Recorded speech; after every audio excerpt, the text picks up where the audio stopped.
Seguimos adelante en Telebuen Día recibiendo con gran gusto a Juan Banrel, es agente en propiedad intelectual, representa marcas, las registra y además asesora sobre estos tópicos, presidente actualmente de la Asociación Interamericana de la Propiedad Intelectual, que reúne a socios de 22 países, una entidad que tiene 50 años y es la primera vez que lo ocupa un uruguayo. Juan Banrel, buen día, ¿cómo anda? Buenos días y muchas gracias por la invitación. Bueno, gracias a usted nos tomamos un respiro en plena campaña electoral para hablar de estos asuntos, aunque uno podría llegar a advertir puntos de contacto. Recuerdo hace relativamente poco tiempo el debate originado respecto al uso, al empleo del término concertación. Allí también hay algo de propiedad intelectual, de derechos de autor, me imagino. Sí, acá se da algo bastante particular. Nosotros nos consultaban gente de los partidos con respecto a los nombres de los partidos y a los eslóganes que los partidos utilizan, si estos tenían que ser registrados. ¿Y los partidos hoy tienen registradas sus marcas? Por ejemplo, Partido Nacional, Partido Colorado, Frente Amplio, ¿tienen marcas? Sí, hay algunos partidos que lo han registrado en la Dirección Nacional de Propiedad Industrial como marcas de fábrica, de productos y de servicios. Hay otros partidos que directamente van por el canal de la Corte Electoral. Acá en realidad se da un doble registro. Claro. El registro, la autorización que da la Corte Electoral para usar el nombre y el registro de la marca como tal para usarla en productos y en publicidades como la están utilizando ahora. Los partidos deberían de cualquier modo tener su propiedad intelectual registrada más allá del trámite formal institucional de la Corte. Deberían registrarlo. Deberían registrarlo y también deberían registrar los eslóganes que utilizan en campaña si quieren que otros no se los copien. Los eslóganes. Hoy aparece en La República un titular acompañado además de una fotografía respecto a un eslogan de campaña y es el por la positiva. Se entiende que es de origen neozelandés, que de hecho fue el Partido Laborista de aquel país que lo instrumentó. Allí puede advertirse, por ejemplo, porque a ver, uno debería suponer, tal vez fue una copia, pero tal vez fue la iniciativa de alguien de decir, bueno, yo quiero hacer una campaña en este sentido. ¿Cómo se detecta si hubo, digamos, apropiación indebida de la marca? Ahí es muy difícil, habría que ver qué notoriedad tiene el por la positiva en el país donde se lanzó el nombre, pero hay una diferencia entre marca y patente. La patente tiene que tener una novedad absoluta, o sea, la creación del titular tiene que ser única. No puede ocurrírsele a dos personas lo mismo en dos lugares diferentes y tener el mismo derecho los dos. Ajá. Va a tener derecho quien primero lo registre. En el tema de la marca es diferente. Acá se puede haber dado el caso de que por la positiva lo utilice en Nueva Zelanda y acá lo esté utilizando un partido sin ningún inconveniente porque la marca es territorial, a diferencia de la patente que la protección que se puede lograr puede llegar a ser mundial. Ah, qué interesante esa diferencia. Vayamos a este ejemplo porque además es muy fresco. ¿Puede acaso el eslogan o los autores del eslogan por la positiva de Nueva Zelanda interpelar a quienes usaron ese eslogan aquí en Uruguay? No. No podrían. Digo, como poder podrían, pero es muy difícil que lograran algo porque hay que demostrar conocimiento previo del público del eslogan en otro país. Bueno, la propiedad intelectual es considerada de pronto ese intangible que es el más valioso, sin dudas. Pero ¿de qué hablamos cuando mencionamos propiedad intelectual? Y generalmente, globalmente, hablamos de las ideas. De las ideas del intelecto humano, de las creaciones del intelecto humano que uno protege y que uno intenta de alguna forma ponerle precio a esas ideas para poder después desarrollarlas y utilizarlas en el mercado. Parece fácil, pero es un tema de altísima complejidad. Sí, ahí engloba una cantidad de conceptos. O sea, generalmente se habla de propiedad intelectual y utilizamos el término derecho de autor, lo que es la marca y lo que es la patente. Esos son los grandes institutos que tenemos dentro de la propiedad intelectual. Propiedad intelectual no siempre es el derecho de autor, o sea, también el caso del derecho de autor, ¿es un concepto como abstracto, según entiende usted? Sí, es un concepto abstracto y a diferencia de la marca, no necesariamente el derecho de autor uno tiene que registrarlo para tener derechos. Uno tiene derechos por la creación misma del derecho. Bueno, si quiero patentar mi marca, mi idea, en Uruguay, ¿me resulta fácil? ¿Debo hacerlo aquí en Uruguay? ¿O muchas veces seduce la posibilidad de hacerlo en el exterior? Sí, ahí hay un tema importante. Uno patenta las ideas y registra las marcas. Entonces, cuando uno patenta algo, sí, necesariamente tiene que iniciarlo en un país, en este caso lo registra en Uruguay, y después tiene que ir ampliándolo a los países que tengan interés de cobertura. ¿Qué quiere decir? Que si uno no patenta su idea en otros países, en los otros países es de conocimiento, es de uso público y no se adquiere derechos por parte del creador sobre esa idea. Que eso es un poco lo que pasa acá en Uruguay. En Uruguay acá llegan muy pocas patentes. Alrededor de 1000 patentes anuales se presentan, a diferencia de lo que se puede presentar en Japón, que es alrededor de 500.000, fue en el año 2013. ¿Qué quiere decir? Que tenemos una brecha ahí muy grande entre las patentes que quedan libres para que los uruguayos utilicen ese conocimiento que los japoneses desarrollaron libremente acá en el país, al no haberlos patentado acá. A ver, profundice sobre ese aspecto. Uno patenta algo, una idea en Uruguay. Sí. Tiene un año para pedir esa patente en el resto del mundo. Bien. En los países donde uno no las presenta esa patente, queda libre para que terceros lo utilicen. O sea, pasa al dominio público. Claro. Que eso es un poco lo que pasa acá. Acá llegan muy pocas patentes y todo el resto de lo que se inventa en el mundo es libre para que cualquier uruguayo lo tome y lo produzca. Banrel, se ha dicho que también una variable de medición del desarrollo de un país podría estar atada a la presentación de patentes. En ese sentido deberíamos decir que estamos mal. Sí, definitivamente estamos muy mal dentro de los índices. Uruguay está en el lugar 95, 96 con respecto a patentabilidad.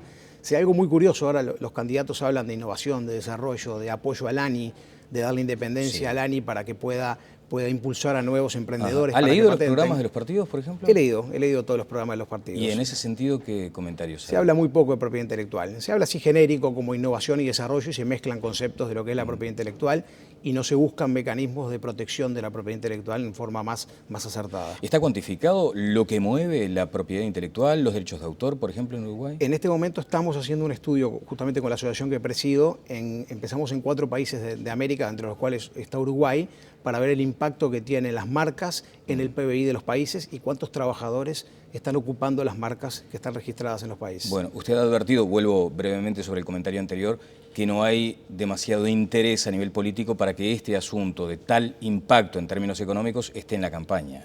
Hay interés filosófico, no práctico. O sea, se habla mucho, pero se bajan muy pocas ideas. Se bajan pocas ideas. Perdón, sí, una claro. cosa importante. Se habla de fuga de inventores, fuga de genios del Uruguay, que es bastante frecuente. Se hablaba ayer en los debates entre los partidos. Sí se está dando mucho de invenciones que se desarrollan acá en Uruguay, por ejemplo, en el Instituto Pasteur, que cuando la patente se llega a término y hay que presentarla, directamente se presenta en Francia. Y se transforma en una patente francesa cuando se debería presentar acá en Uruguay. Y salir de Uruguay para el resto del mundo. Ahora, primero, más allá de que ha de ser difícil identificar cuál es aquella idea que puede llegar a ser patentada o registrada, hay como trámites bastante engorrosos aún. O sea, ¿la burocracia pesa todavía mucho? Sí, la burocracia pesa, pero yo creo que el mojón de inicio es la presentación de la patente. Después, dentro de cada oficina, Uruguay obviamente tiene un atraso muy importante en lo que es estudio de patentes, más allá que en los últimos años se está intentando de a poco ir poniéndose al día. Una patente más o menos se está demorando que se conceda entre 13 y 14 años, lo cual es bastante. Pero a ver... La vigencia es 20 sí. Y demoran 13 años en otorgársela. A ver, a mí se me ocurre hoy una idea fantástica, ¿no? Y la voy a patentar. Sí. ¿Qué procedimiento debo seguir? Se inicia un trámite en la Dirección Nacional de la Propiedad Industrial y comienza un trámite con determinados pasos. ¿De cuántos años? 13 aproximadamente. 13 años. 13 años. Para que mi idea esté cristalizada. Y para que bueno, su idea con esté suerte cristalizada estoy vivo. Y para que le den 20 años de derecho. 20 años de derecho. 20 años de derecho. Bueno, vamos a la comparación. ¿Qué sucede en otros países? No, hay los países... ¿O cuál es el tiempo promedio? Limítrofes, por lo menos. En tiempo promedio son de 5 a 8 años. Es un plazo razonable. ¿Y por qué tanto tiempo lleva? Porque hay que hacer un estudio, hay que ver si realmente es invención, realmente es una invención, es una creación única y no se está tomando bases de otras creaciones. O sea, es un trámite que demora. Además hay que dar tiempo, porque si ese inventor quiere ampliar esa patente, esa protección a otros países, hay que dar por lo menos 2 años para que vaya y presente las solicitudes en los otros mercados donde tenga interés. Claro. Ahí se va colando el concepto de la piratería o el riesgo.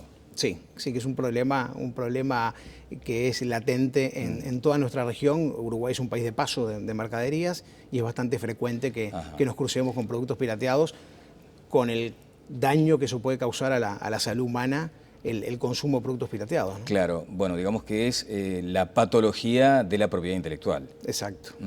¿Y acá en Uruguay cómo estamos en ese sentido, Banrel? No, tenemos obviamente un problema complejo porque somos un país de tránsito, en el que es el tránsito de mercaderías. Muchos de los contenedores que pasan por el puerto van para Paraguay o van para otros países y necesariamente en la apertura de contenedores que se da es bastante frecuente que se encuentren productos pirateados, y ahí sí tenemos un sistema judicial bastante aceitado para poder actuar rápidamente. También allí el impacto económico está medido, o sea, el daño económico que hace la piratería. El daño económico a las empresas y al país sí realmente es muy importante y está medido. La presentación de marcas o, por ejemplo, esto que hablábamos antes, la presentación de una buena idea, ¿viene más por el lado corporativo que individual, me imagino? Hay de los dos. Ajá. Hay de los dos. Está el pequeño inventor que va y presenta su idea. ¿Y se inventa poco en Uruguay o se registran pocos inventos? Yo creo que se registra poco. Se registra poco, y cuando se registra también hay un problema, que es el problema económico. Si uno registra una idea y únicamente queda para poder explotarla dentro del mercado nacional, posiblemente ahí las posibilidades económicas sean bastante pequeñas. Y la idea es poder salir a otros mercados, y ahí sí los costos se multiplican exponencialmente. Bueno, a la luz de lo que usted comentaba hace unos minutos respecto a la complejidad para patentar, no sé si tendrá que ver con eso, pero parece existir una corriente a nivel mundial donde aquello de la patente parece ser un activo de todos. Se pierde el perfil individual y aparentemente, bueno, uno lo piensa, pero automáticamente pasa a ser de todos. ¿Hay algo de eso? Hay un sentimiento de antipropiedad intelectual que viene creciendo a nivel mundial, pero no necesariamente con el tema de las patentes, pero sí ha venido avanzando en estos últimos años y tiene diversas ramas. Patrimonio universal. Patrimonio universal, pero yo creo que desde el momento que sea un patrimonio universal, muy poca gente va a querer innovar. Claro. Porque la innovación va de la mano con una inversión importante que la empresa tiene que hacer, y obviamente tiene que lograr su rédito económico para hacer la inversión, si no nos quedaríamos con lo que tenemos y nadie innovaría. Claro. A veces también queda la duda si las grandes corporaciones se van apropiando de ideas ajenas porque tienen ese aparato enorme detrás que les permite respaldar esa postura. Puede ser que en determinados rubros pueda haber un poco más, una mal llamada palabra monopolio, monopolio de ideas, pero yo creo que la creatividad humana no tiene límites y uno puede seguir siempre innovando. Claro. Bueno, hay un tema de altísima sensibilidad y que tiene que ver con esto, y es la diferencia entre los medicamentos originales y los que no lo son. En ese sentido, se menciona, por ejemplo, el riesgo que conlleva a veces un medicamento genérico. ¿Hay una posición desde su lugar, desde el punto de vista de marcas, de patentes, en ese sentido? Yo creo que el tema de medicamentos genéricos es válido, en la medida que yo le comentaba cifras recién de lo que puede ser, no sé, Japón. Sí. Si se presentan 500.000 patentes y en Uruguay solo llegan 1.000 patentes, hay 4.999.000 patentes que se pueden explotar acá en Uruguay sin violar una patente original. Yo creo que con el tema de los medicamentos genéricos hay que diferenciar. Un genérico hecho por un laboratorio serio no le veo inconveniente. Sí le veo inconveniente a los medicamentos que se venden en ferias, que no está regulada la venta ni la producción, y que se importan y posiblemente entran ilegalmente al país. Pero allí que tiene que ver, por ejemplo, el tema de la marca, porque de pronto están vendiendo un medicamento con una marca registrada, con todas las formalidades del caso, de pronto sí, con la fecha de vencimiento borrada. Sí, ahí el tema de la marca no sería un problema, sino la regulación de cómo se vende ese medicamento, en qué estado se está vendiendo el medicamento y en dónde se está vendiendo el medicamento. Bien, el contencioso que tiene Uruguay con la empresa tabacalera Philip Morris también tiene aspectos vinculados al registro de las marcas y de las patentes. Sí, ahí hay un concepto que muchas empresas no quieren utilizar, lo que es de expropiación. Lo que el gobierno uruguayo hizo con respecto al tema tabacalero se puede considerar, desde mi punto de vista, una expropiación, porque luego de haber dejado registrar marcas y dejado utilizar marcas durante 80 años, un día el gobierno dijo, usted no puede utilizar más su marca, tiene que cambiar su marca y va a tener que cambiar la forma en que su marca se va a exponer al consumidor. ¿Y esto no debería ser entendido como razonable desde el punto de vista de la consideración del bien superior que es la salud? Lo que pasa es que ahí cuando se mezcla el tema de la salud es algo que realmente es muy difícil de defender una posición. Nosotros como asociación defendemos la posición de la defensa de los derechos de propiedad intelectual, sin importar el rubro que se esté hablando. Este concepto que ahora se está hablando del tabaco, ya se está hablando en otros países de ampliarlo a otros rubros como puede ser los alimentos, bueno, la comida chatarra ni que hablar, pero los quesos, los chocolates, las bebidas. Entonces yo creo que no tiene límite este tipo de regulaciones. Bueno, aquí en este contencioso, en este juicio, también se habló de los acuerdos entre países y la eventual violación de esos tratados. La propiedad intelectual está muy presente a tal punto que ha trabado algunos acuerdos comerciales que muchas veces tenían toda aquella intención, pero en la concreción nada. Sí, es un condimento fundamental hoy en los tratados bilaterales que se firman, el capítulo de propiedad intelectual. Lo interesante de analizar por parte de nosotros como uruguayos, y siendo un país pequeño, es ese capítulo de propiedad intelectual, a qué obliga al gobierno uruguayo. Si por nosotros querer conseguir un nuevo mercado, somos capaces o es necesario que cedamos soberanía, como estamos cediendo muchas veces cuando se firman esos tratados y vienen incorporados capítulos de propiedad intelectual que son restrictivos a los derechos de los uruguayos. Ahí hay un concepto del avasallamiento también, digamos, del país grande ante el chico. Sí, ahí habla un poco de la simetría entre países. No es lo mismo claro. La propiedad intelectual que se puede aplicar en la Unión Europea lo que se puede aplicar acá en Uruguay. Bueno, volviendo a temas domésticos brevemente, Juan, el asunto de las fotocopias, que en su momento emergió con una fuerte polémica detrás y además generó repercusiones y posiciones muy encontradas. Allí se mencionaba que el material de estudio era posible que fuera fotocopiado sin mayores sanciones, ni siquiera aquellas morales. Sí, ahí entramos en un tema. Yo tengo una posición filosófica y otra personal. Bueno, a ver, cuénteme la filosófica. La filosófica, sí, estoy rotundamente en contra de la fotocopia de libros, pero tengo que entrar en la posición personal o social. Hay que ver si el estudiante, que en una carrera de repente le exigen que compre 60 libros para de repente leer un capítulo, claro, tiene los medios económicos como para poder comprarlos. Y entonces, perdón, yo creo que ahí hay que buscar la posición intermedia. Claro. Se estuvo hablando a finales del año, a principios de este año, finales del año pasado, del libro digital como una forma de paliar y bajar los costos para los estudiantes y para nosotros que de repente queremos leer libros y los costos son muy elevados. Y todavía veremos ese tema. Claro, y ¿cómo asume la autoridad ese desafío de decidir en ese péndulo, ¿no?, entre la realidad y la necesidad? La realidad, digo, de la necesidad y, bueno, ese aspecto filosófico. Sí, yo creo que ahí hay que buscar el término medio y las recetas que Uruguay tiene que adoptar posiblemente sean recetas propias y a medida y no tomar recetas de otros países que son desarrollados o mucho más grandes que nosotros. Pero una cosa importante, sí, con el tema de las fotocopias, y pasa lo mismo con otros temas, acá en Uruguay somos una máquina de tirar ideas, pero no terminamos nunca de culminarlas. Se habló de la implementación del libro digital, yo no escuché más el tema.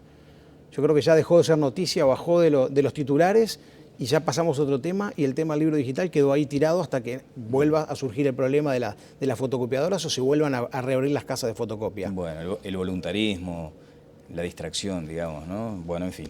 Muchísimas gracias, Juan. Me acerca un estimado amigo del Twitter un artículo muy interesante que apareció en el diario.es, en su sección de cultura. Una metáfora sobre la piratería, dice. Querría comentarlo brevemente con usted. Tienen razón los que dicen que copiar no es lo mismo que robar. No es lo mismo, pero también tienen razón los que creen que su trabajo debe pagarse. Por supuesto que debe pagarse. ¿Y entonces qué hacemos?, se pregunta quien firma el artículo. La semana pasada, tras el cierre repentino de la plataforma en streaming Popcorn Time, se organizó el enésimo debate sobre propiedad intelectual, en fin. Dice, son divertidos e intensos estos debates. Uno dice, si te descargas mi película gratis, me estás robando. Otro agrega, si te robo el coche te quedas a pie, si me bajo una serie, la serie queda ahí. Y otro dice, bueno, te sentás en un sofá que compraste, pizzas que pagaste, mirando un plasma que pagaste, a ver mi película gratis, me estás robando. Creo que es lo mismo, robar el auto que bajar una película. ¿Sí? El tema es educarnos a todos y prepararnos para pagar. Lamentablemente vamos a tener que pagar esa película que estemos bajando para poder verla. Claro, pero esa situación que se da, si me roban el auto me dejan a pie, pero si me roban la serie quedará ahí todavía. Sí, es un delito, digamos que lo hablábamos, la piratería es el delito menor, dentro de esos delitos que me estás comentando. ¿Podría decirse que a esta altura todos pirateamos en algún momento? Sí, yo creo que sí. Yo creo que es un tema de educación. Tema de educación y de prepararnos a que todo lo que estemos bajando, claro, necesariamente en algún momento lo tenemos que pagar. Claro, piratear a conciencia o involuntariamente, cuando uno escucha música de esos sitios que tienen, por ejemplo, esas playlists eternas, me imagino que también allí está faltando en algún momento la regulación. Sí, también tiene que haber la posibilidad de que si un uruguayo quiere bajar una música y comprarla, poder comprarla. Claro. Si uno ingresa al iTunes hoy, Uruguay no está habilitado todavía, exacto, no ha firmado los acuerdos comerciales para poder vender la música, entonces también hay un tema ahí. Está bien, Juan, nos vamos con un ejemplo bien concreto. Esta entrevista que estamos realizando nosotros tiene, me imagino, un asunto que es de interés general. La subo a YouTube y alguien en algún país decide tomarla porque habla de temas que son inherentes a cualquier sociedad en el mundo. Y entonces, ¿qué? ¿Le pierdo de vista el contenido, mi autoría intelectual, su aporte? Yo creo que ahí somos socios. El tema es cómo lo controlamos. Ahí empieza el mal llamado uso periodístico.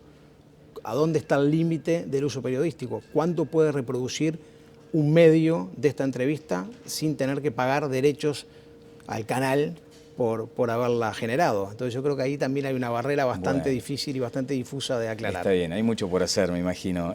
Bueno, Juan Vanrel, muchísimas gracias por estos valiosos minutos. Le agradecemos además que nos haya orientado en estos temas tan sensibles y bueno, que siga representando a Uruguay en esta Asociación Interamericana de la Propiedad Intelectual. Muchas gracias por la invitación. Vamos a la pausa y seguimos adelante en Tele Buen Día.